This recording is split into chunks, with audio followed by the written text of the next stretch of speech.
Hello, Seekers! Agnar is every day more crowded. By February 2026, we can expect 2 new Seekers to join the fray. And while we wait, we have spoilers. Every week we have new spoilers for the cars that we are going to be able to use. And as always, I bring you guys the latest spoilers from Loot Studios. So follow me, take the time, like this video, subscribe to the channel if you haven't already, and let's see the new cars. We have a Swift spell. Note that it only belongs to the Seekers that has both tags for the Conclave and the Primal Blood.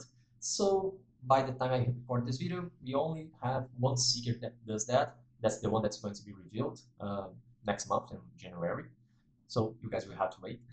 But it's a Swift spell, costs 3 Echo, and after an enemy resolves an action or ability by spending 1 AP, an ally performs the same action or ability. It's a simple text, but it's very important to highlight some sentences. After the enemy resolves the action or ability. So you have to suffer the consequences before you want to copy that, okay? And it can be any ability that costs 1 AP. It cannot be, for example, protection. It cannot be energy drain or anything like that because it doesn't cost anything to use. So the enemy unit has to spend 1 AP to use it. And remember that move and attack are both actions that use 1 AP. Okay, so if an enemy makes one move, you can select another unit to make a move as well. All right, after the enemy completes it, and it can copy any ability. So, for example, if you have a Anushvar Priest and it curses, you can use Arcane Mirroring to curse back. And when you do so, you use the same rules that the original ability. What do I mean by that? If you copy a Vakari's Priest heal ability, it will heal 2.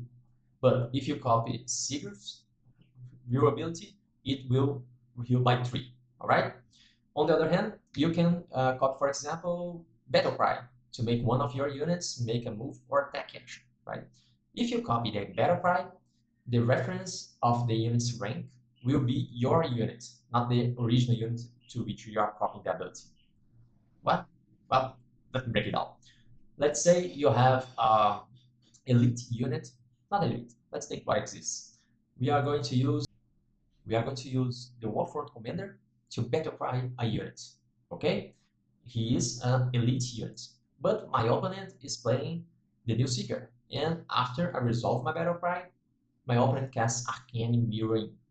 If he chooses one of his basic units, he will only manage the battle cry basic units. It doesn't take the original unit's rank.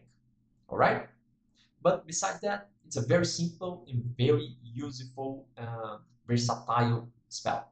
One, because it's, of course, it had to be swift, right? But especially because you can also copy abilities. And who knows which ability you will need, right? But the downside is only for enemy units. So you cannot copy one of your abilities to duplicate its effects. Overall, a great spell to have. Well, next we have a channel spell. That one is for every single Primal Blood Seeker. So it can be used on Thundersteps, Auric, Ingor, whatever deck you want, right? And Choice of Brutality, it's a channel that lets you look at the top 2 cards of your deck. One goes to your hand, and the other one you banish from the game and deal damage equal to its cost.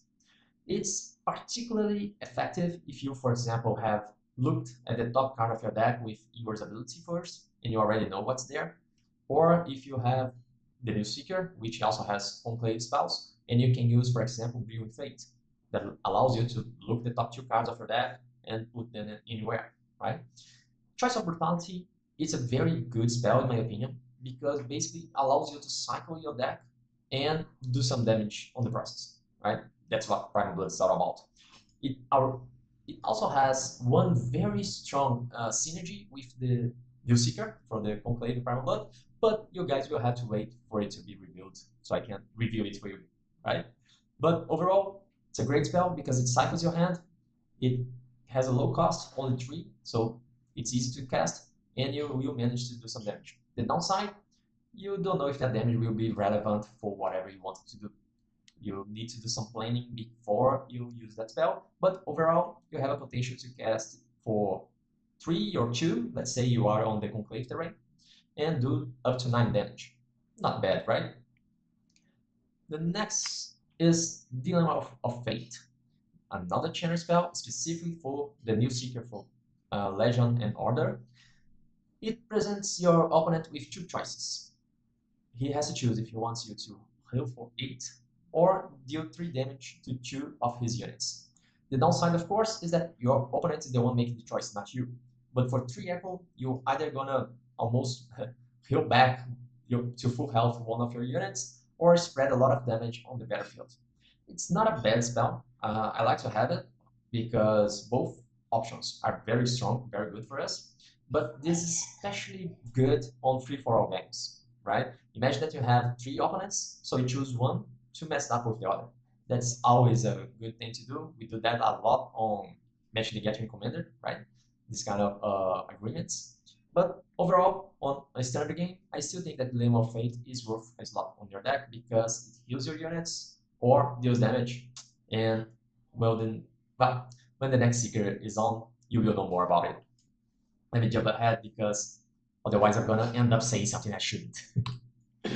Nariev, Master of the Grotesque. It's the first unique unit with cost below 8, right? So it costs 7. It still has decent stats, not very high accuracy nor damage, but 10 range is a lot. And, well, decent armor, low life. It's not a front line, right? It's one more conclave unit to stay back shooting things.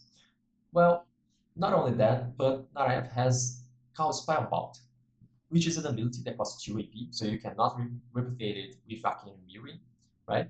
But allows you to basically search a spellbound unit from your deck and play.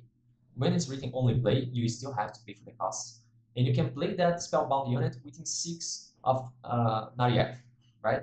You have to pay attention because it provokes retaliation. So if Nariev is engaged, you will have a swing against him, right? But otherwise, it's a search ability that also works as a gate spell. 2 strong abilities combined, and you can, for example, grab that Spellbound Devourer that you were looking for. You'll make no deployments on this round. Use Nariev to cast the Spellbound Devourer nearby some other enemies that you wouldn't manage to reach otherwise, because it's 6 from Nariev. And this unit is refreshed, so you can act with that. It gives you an extra activation because it basically loses his, but it's a very strong ability, in my opinion.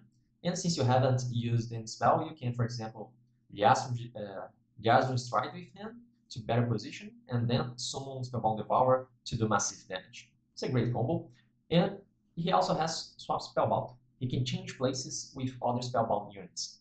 As of right now, we have Spellbound Barigudim, right? We have the Spellbound Devourer, and the family is growing. We are having more Spellbounds on each collection, which increases the use for Nariev. He can retreat at the same time better position his fellows because swap does not trigger retaliation. So you can move with him, change places with Spellbound Devourer, and allow Spellbound Devourer to excel on his melee damage, for example. It's a great unit. You do need a very specific setup on your warband to make it work, but overall, it's a decent unit. I don't like it on random decks. That's not a unique unit. You can just throw there and use it. You need a specific setup, but if you make the setup, it's a great unit to have, especially with the unit we are going to see next, okay? After Sektakar. This little fellow, well, not little, right? It's one of my favorite unique units. Well, all of you are familiar with the concept of Glass Cannon, right? It does a lot of damage, but if an enemy engages with him, he is in serious danger. Sektakar is a giant that likes to throw fireballs at people. He's like a giant bomberman, right? It has a decent accuracy, high damage, high range, and what I like the most is the bombardment spell, not spell, ability. He performs a ranged attack, and if he hits, he deals 3 damage to everybody on 3 inches from the original target. It's including your units, it's everybody, right? It's like a corpse explosion on 1 AP. So 8 range, it also has pinpoint, so you can choose which unit you want to attack, and does damage to everybody around it. Especially funny when you attach the lightning scepter on him, because then he just hurls a huge fireball, not fireball, a huge Kamehameha, right? It does damage to everybody on the path and then explodes on the targets. Lots of flavor for us to use and a lot of damage for your enemy to soak, right? 1 EP, so you can mimic that with arcane mirroring, and that's another point I would like to highlight with you guys. Bombardment says this unit performs a ranged attack. It does not take the range for the original unit. So you are playing against Sektakar, and the enemy uses the bombardment ability. It resolves. You go ahead and cast Arcane Mirroring. All right?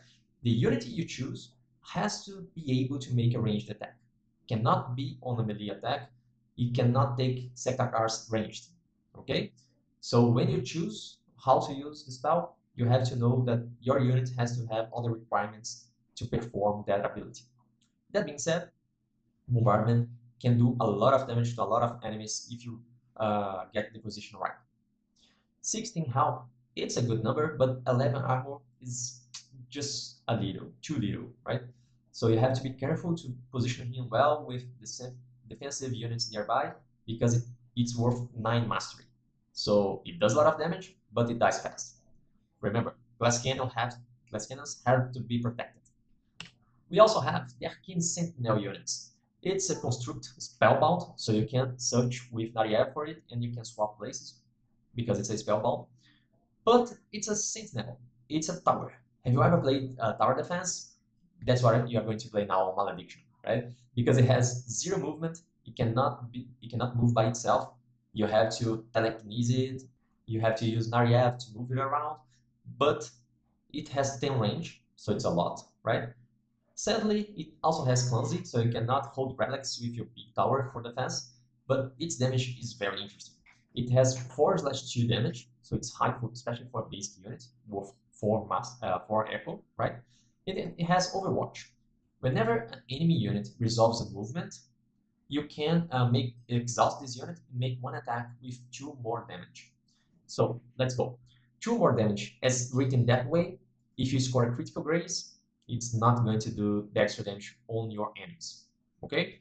Besides that, you are exhausting your unit, so you are losing 1 of your attacks to guarantee a minimum of 4 damage or maybe 6 damage.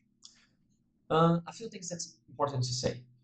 Let's say one of your enemies have charged 1 of your units, right?